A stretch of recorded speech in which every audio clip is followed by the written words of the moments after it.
In 1909, a retired lens grinder named Ira Hawkins bent a 4-foot sheet of polished tin. He bolted it to a fence post in Yuma, Arizona. He aimed the focal convergence at a cast iron kettle. The kettle held creek water. The incident radiation breached the boiling point. The exact duration was under 3 minutes. His wife, Edna, spoke to the Yuma Morning Sun in 1923. She recorded a localized thermodynamic surplus.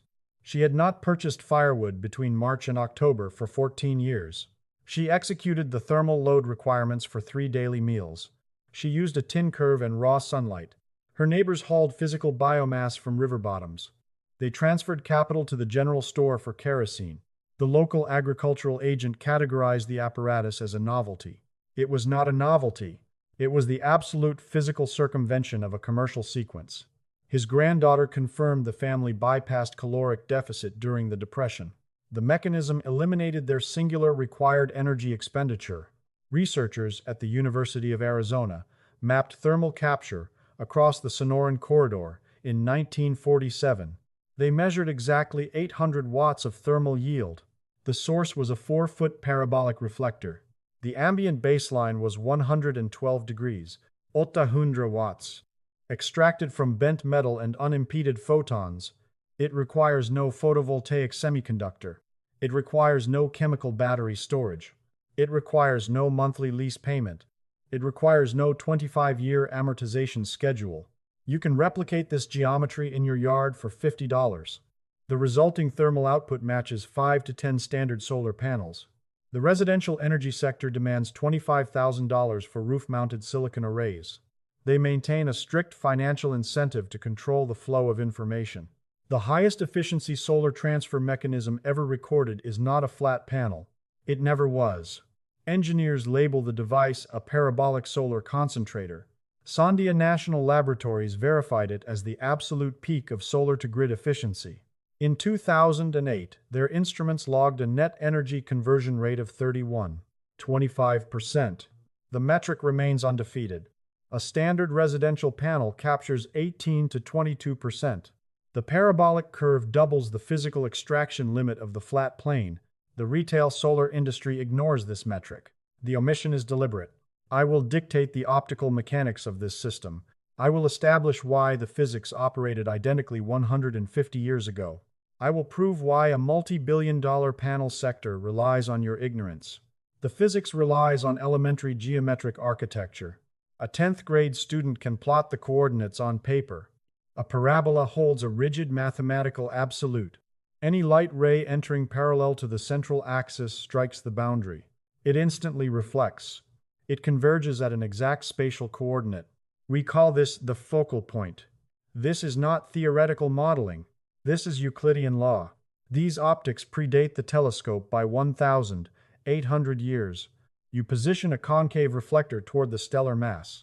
Every incoming photon collides with the curve. The trajectory reverses inward. The radiation condenses at one precise locus. A 4-foot dish contains 12.5 square feet of surface area. The National Renewable Energy Laboratory Solar Resource Database maps the exact irradiance. The sun deposits 100 watts per square foot at noon across the continental United States. The math is absolute. Your 4-foot curve intercepts 1,250 watts of raw solar radiation. It forces that energy into a spatial volume the size of a golf ball. We measure this as the concentration ratio. You multiply the baseline solar intensity by a factor of 50 to 100. The variable is solely the geometric tolerance of your curve. A crude physical reflector generates a thermal spike of 300 to 500 degrees Fahrenheit. A polished substrate breaks 1,000 degrees. Antoine Lavoisier assembled a solar furnace in 1774. He aligned 2 glass lenses. He recorded a localized thermal peak of 1,750 degrees Celsius. The measurement stood unbroken for a century. He liquefied solid platinum using raw photons. That comprises the entirety of the mechanism. A calculated curve, a reflective boundary, a point of convergence. It uses no rare earth minerals. It uses no alternating current inverters. It uses no complex wiring harnesses. It is a geometric shape and a star. The simplicity triggers skepticism. Observe the empirical output when Sandia National Laboratories interfaces the geometry with the power grid. The date was the 31st of January, 2008. The location was the National Solar Thermal Test Facility in Albuquerque. Engineers activated a solar dish, Stirling system. They designated it serial number 3. The apparatus established the global efficiency record at 31.25%. The energy transfer is heavily documented. Exactly 100 watts of sunlight impact the mirror array. Exactly 31.25 watts flow into the municipal grid as usable electricity. This measurement accounts for all parasitic system deficits. It subtracts the water pumps. It subtracts the tracking motors. It subtracts the computational hardware. The preceding baseline of 29.4% remained static since 1984. A 2% jump in thermodynamic capture is a massive statistical anomaly. Chuck Andraka operated as the lead Sandia engineer. He attributed the extraction spike to upgraded optical parameters. They deployed low iron glass, equipped with a silver backing. The material reflected 94% of incident photons directly to the receiver. This was an upgrade from 91%. The architecture utilized 82 independent mirrors. The array formed a macro parabola. The focal convergence struck a Stirling engine. The engine translated raw heat into localized mechanical motion. The motion drove a generator to excrete electricity. You can purchase a flat panel at Home Depot. The silicon matrix will capture 18 to 22% of the solar barrage. The Sandia dish captured 31.25%. This is not a marginal optimization. This is a 50 to 70% surplus in mechanical efficiency. The entire residential solar economy rests on the inferior flat plane. The Sandia press release is public data. The date of publication is the 12th of February 2008. The file lacks a security classification. It lacks a commercial paywall. The data resides on a federal server in standard text. Sales representatives in the residential solar market do not disclose this data to civilian property owners. I will document the deployment of this geometry. Traverse the decentralized zones of southern New Mexico. Map the properties along the Mimbres River. You will record parabolic structures bolted to posts. The primary chassis is a discarded television receiver. They are extracted from residential roofs. The acquisition cost is zero. Operators modify the concave boundary with adhesive mirror squares. You acquire a 25-unit pack for $8. Alternatively, operators apply reflective mylar film cut from a $4 space blanket. A unit outside Deming operates a 48-inch dish. The target is a blackened copper coil. The location is the exact focal coordinate. The thermal transfer yields a 40-gallon liquid volume. The temperature hits 140 degrees by early afternoon. The cycle repeats daily from March through October. They possess a commercial solar water heater. The corporate installation quote was exactly $4,200. The unit remains severed from the home architecture. It sits dead. The geometric curve works better. The Texas municipal power grid collapsed in February 2021. Exactly 4.5 million residential structures lost electron flow. Municipal plumbing ruptured. A decentralized subset in the Trans-Pecos region bypassed the failure. They executed cooking protocols. They elevated liquid temperatures. They melted solid ice. They utilized only parabolic concentrators aligned with the winter sun. The grid failed. The dish did not. It cannot fail. It possesses no electronic subcomponents to fail. Standard video content pivots to ambiguous rhetoric here. It attempts to monetize a course. I will dictate the absolute physical schematic. The reflector is the primary engine. It requires a parabolic dish between 36 and 60 inches. The optimal acquisition vector is a dormant television dish. They decay on residential roofs. They exchange for $5 to $15 at metal scrapyards. The industrial stamping process established the precise geometry. You only increase the surface reflectivity. You possess 3 options. Option 1 utilizes adhesive mirror tiles. Stores distribute 25-unit packs for $8 to $12. A 48-inch chassis requires 3 packs. The total upgrade costs $16 to $36. You fracture the tiles with a glass cutter. You force them against the concave substrate in concentric rings. Option 2 deploys reflective mylar film. Outlets distribute rolls for $10 to $15. The polymer reflects 95% of visible light. You bind it with spray adhesive. Option 3 utilizes polished aluminum sheet metal riveted to the chassis for $20 to $30.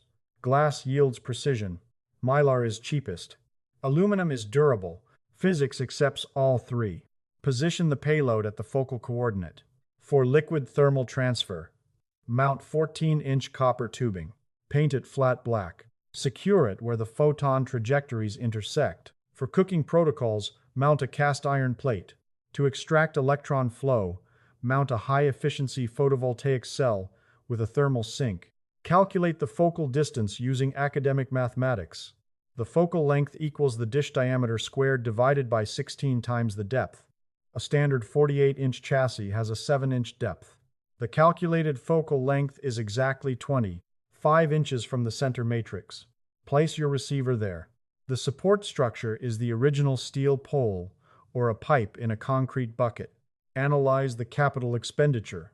The materials for a water heating system total $40 to $75. It requires a salvage dish. It requires mirror tiles. It requires copper tubing. It requires a pipe stand. The financial requirement for a rooftop array is $20,000 to $30,000.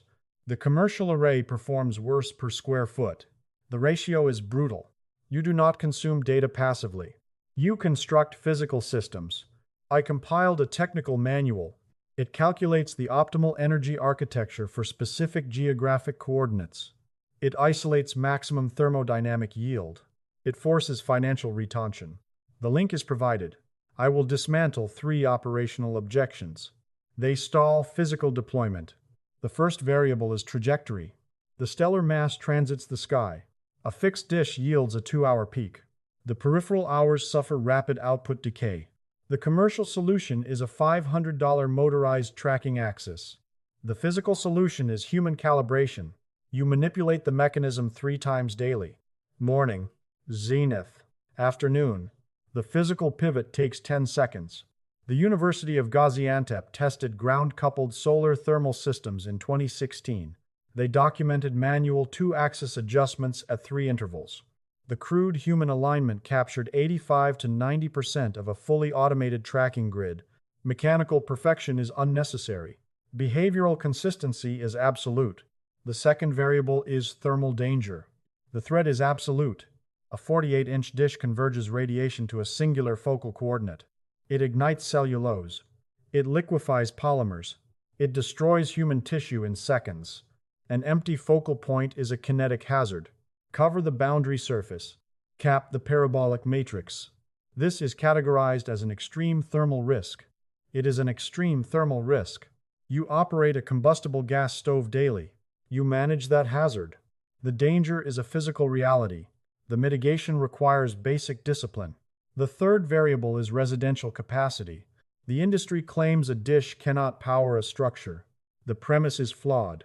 A 48-inch dish generating 800 thermal watts does not replicate a 10-kilowatt macro array. That is a false equivalency. A $50 dish replaces a $4,200 commercial water heater. 2 dishes replace a $6,000 aquatic heating loop. A dish focusing photons on a concentrated photovoltaic cell multiplies the electrical yield. It extracts 5 to 10 times the energy per square foot compared to flat planes. You do not re-engineer the entire roof. You target the maximum parasitic load. Hot water is the second largest caloric drain on residential infrastructure. The failure is not the physics. The failure is the psychological framing. The commercial sector conditioned you to demand centralized utility. The geometry dictates decentralized isolation. You eliminate thermal loads sequentially. The geometry ignores geography. The output curve merely scales with latitude. In the Sun Belt, the solar incidence is brutal. Phoenix, Las Vegas, Albuquerque, El Paso. A 48-inch reflector delivers maximum thermodynamic yield for 9 months. Cloud interference approaches 0. The high desert incubated optical concentration.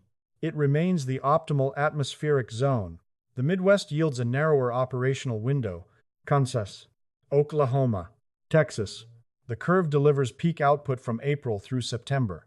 Atmospheric vapor disperses incident photons. Diffuse light cannot converge at a mathematical point. Flat panels tolerate atmospheric scatter. Concentrators require direct beam radiation. On clear days across the Great Plains, the physical ratio resets. The dish dominates the flat plane. The Pacific Northwest alters the equation. Western Oregon, Western Washington. The dish functions purely as a seasonal thermal engine. Reliable concentration spans May through September. The ambient atmospheric moisture forces a hybrid architecture. Flat plains manage the baseline electrical load in heavy vapor. The parabola executes high-yield thermal strikes during the dry season. The Mountain West provides a physical advantage. Colorado, Utah, Montana. The elevation strips atmospheric resistance. At 5,000 feet, the solar irradiance increases by 10 to 15%. The photon barrage is unfiltered. A dish deployed in Denver outperforms the identical geometry in Miami. Miami possesses more total daylight. Denver possesses less atmospheric density. Residents above 4,000 feet occupy optimal geographic zones for optical concentration. The commercial sector suppresses this variable. The dish does not eradicate panels. It intercepts the highest thermal loads. It executes them during the exact seasonal cycles where flat plains fail. The critical mechanism is deliberately omitted. A solar concentrator is not restricted to thermal output. It is a dual-state engine. The identical parabolic curve driving fluid temperatures can trigger a Stirling engine. It generates electrical current without a single silicon wafer. A Stirling engine operates on strict thermodynamic differentials. It requires a thermal spike. It requires an ambient baseline. The thermal gradient forces gaseous expansion. The piston actuates. The shaft rotates. Robert Stirling secured the patent in 1816. It utilizes zero internal combustion. It utilizes zero chemical propellants. It emits zero atmospheric carbon. Position the external combustion cylinder at the exact focal coordinate. The photon concentration drives the hot side to 500 degrees. The ambient atmosphere maintains the cold side. The thermodynamic imbalance cycles the piston. The kinetic rotation drives an alternator. Sandia National Laboratories utilize this exact mechanical configuration. They established the 25% limit. It stands as the absolute apex of solar extraction. A standalone Stirling engine block costs $30 to $80. You interface it with the parabola. You construct a micro power plant. It requires no chemical batteries. It requires no complex inverter modules. It possesses zero degradation curves. Stirling Energy Systems deployed a macro prototype in 2005. 6 automated dishes stood at the Sandia test facility. They injected 150 kilowatts of raw electricity into the grid. Each unit integrated 82 mirrors and 1 thermodynamic engine. 0 photovoltaic cells interacted with the energy. Flat silicon arrays suffer physical decay. The cellular degradation erases 0.7% of their capacity annually. That is a 17% deficit mathematically locked into a 25-year lifespan. Polished metal does not decay. A Stirling engine relies on a single kinetic piston. The parabolic rig you construct today will execute thermodynamic cycles in 50 years. It demands only minor surface abrasion. Calculate the baseline logic. A standard residential structure hemorrhages $2,004 annually for municipal grid access. A Stirling dish intercepts 30% of that load. It retains exactly $600. The entire physical apparatus costs $80 to $150. The financial amortization completes in weeks. The absence of this mechanism on municipal rooftops is a calculated outcome. The barrier is not physical. The barrier is financial. The American residential solar sector operates on a rigid commercial framework. The framework demands artificial complexity.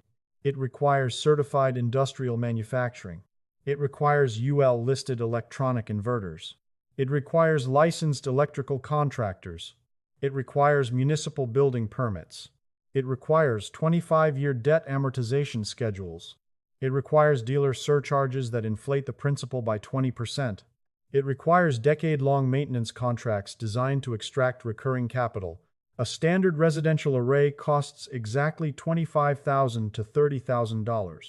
The active silicon matrix comprises exactly 12% of that expenditure. 12%. The remaining 88% funds non-physical variables. It funds labor. It funds marketing sequences. It funds municipal permitting. It funds commercial profit margins.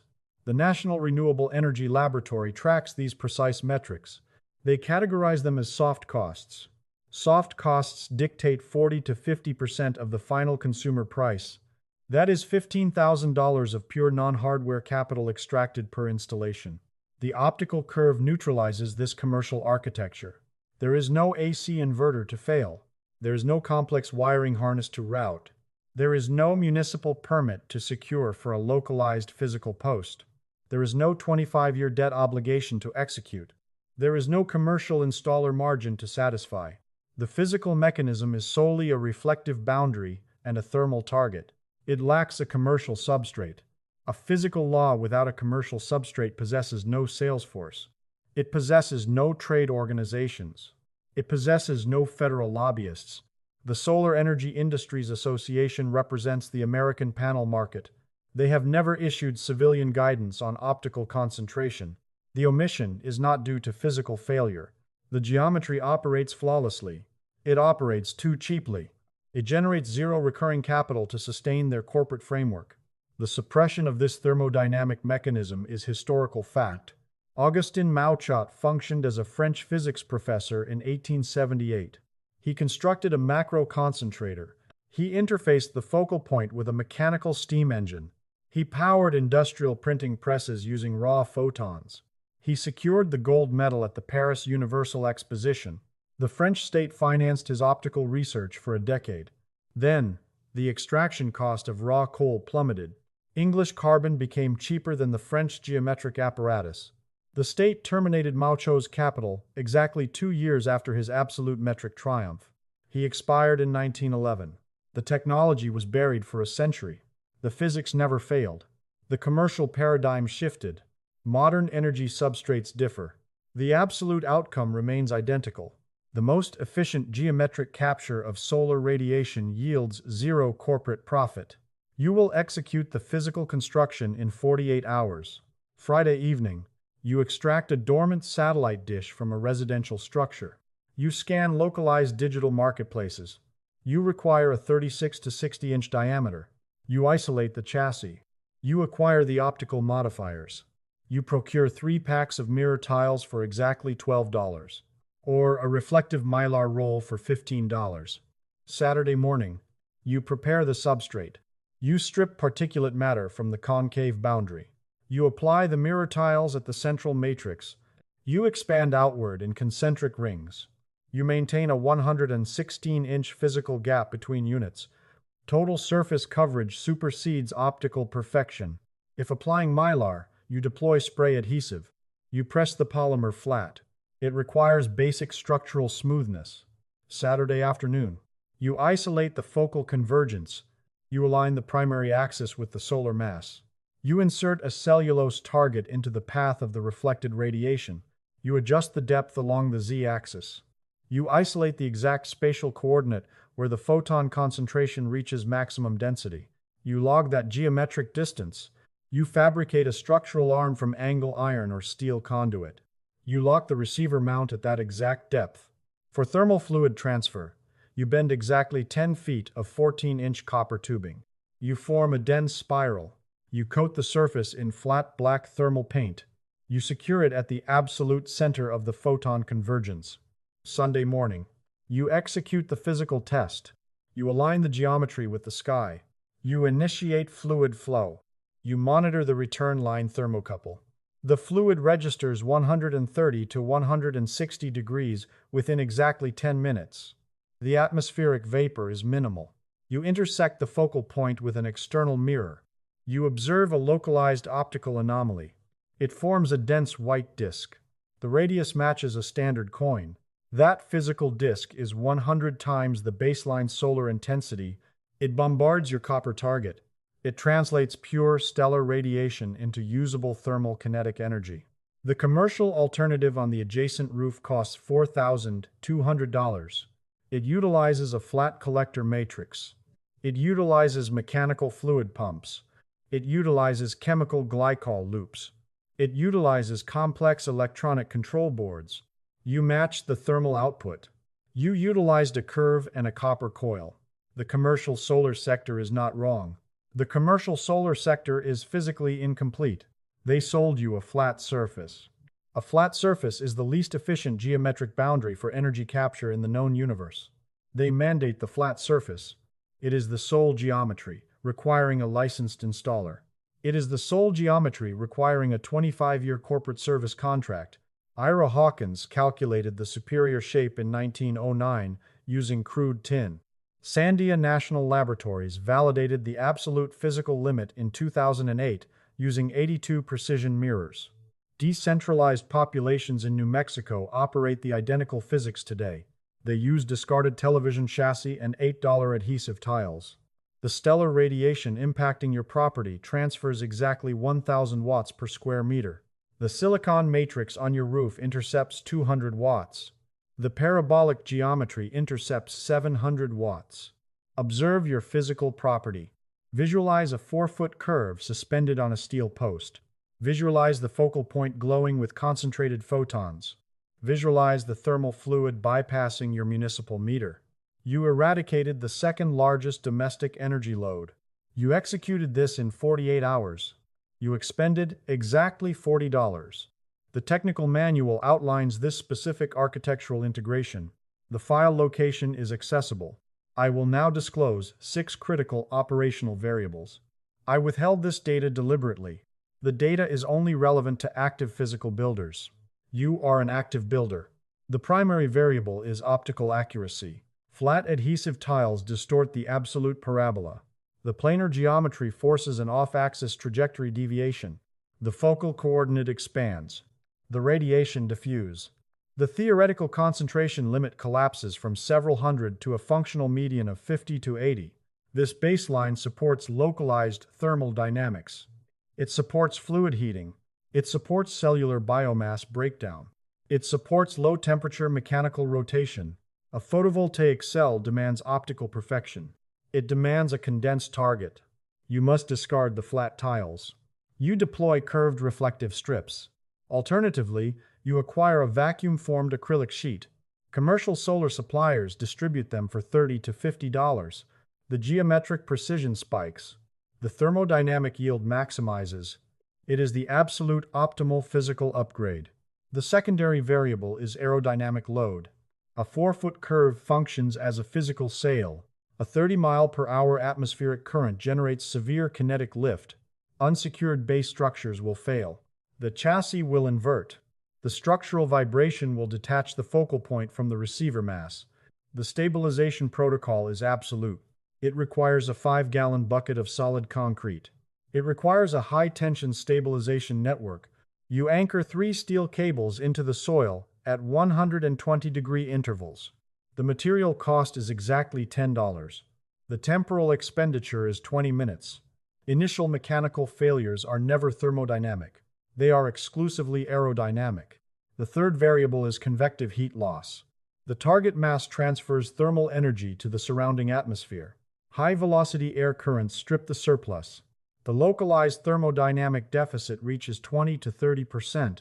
You eliminate this deficit with a transparent thermal envelope, a glass jar, a Pyrex bowl, a borosilicate cylinder. You isolate the copper coil within a static atmospheric pocket. The shortwave radiation penetrates the boundary. The resulting infrared heat reflects. It cannot escape. It mirrors the exact thermodynamic trapping mechanism of a closed vehicle interior. The liquid output spikes by 15 to 25 degrees. The operational calendar expands by exactly 4 to 6 weeks. The fourth variable is kinetic retention. Peak thermal yield at noon provides zero utility at dusk. You mandate a localized storage matrix. Acquire a standard 40-gallon fluid cylinder. Plumbing suppliers exchange them for $60 to $120. You envelop the exterior in a polymer insulation barrier. The tank retains a 110-degree thermal load for exactly 18 to 24 hours. Route the high-temperature fluid into the upper manifold. Extract the baseline fluid from the lower manifold. The steel cylinder functions as a massive thermal battery. You induce the charge cycle via direct solar radiation. You initiate the discharge cycle in absolute darkness. It requires no lithium matrix. It requires no logic board. It requires no chemical management protocol. A steel cavity. A thermal barrier. The fifth variable is orbital inclination. The planetary axis guarantees a 47-degree solar variance between solstice events. A locked optical trajectory for June overshoots the December baseline by exactly 23 degrees. You recalibrate the z-axis inclination every 6 weeks. You execute an 8-degree mechanical shift. You permanently index the settings on the steel post with a paint marker. The physical manipulation requires 15 seconds. Commercial logic controllers execute this sequence for $500. Human intervention executes this sequence with pigment and a wrench. The total thermodynamic variance between the two methodologies is statistically irrelevant. It remains below 10%. The sixth variable is payload interchangeability. The geometric curve is a universal radiation funnel. It is not a closed-loop appliance. You fabricate 3 independent receiver modules. You alternate the payloads to dictate the mechanical output. You insert a copper loop for morning thermal transfer. You insert a cast iron plane for high-temperature biological processing. It consumes 0 carbon. It consumes 0 propane. You insert a Stirling engine block during peak utility demand. The mechanical rotation bypasses municipal pricing surges. Every module locks into the exact identical coordinate. The mechanical transition demands less than 2 minutes. The commercial solar sector prohibits modular physics. They enforce static product catalogs. They suppress flexible geometry. The parabolic curve is an absolute physical truth.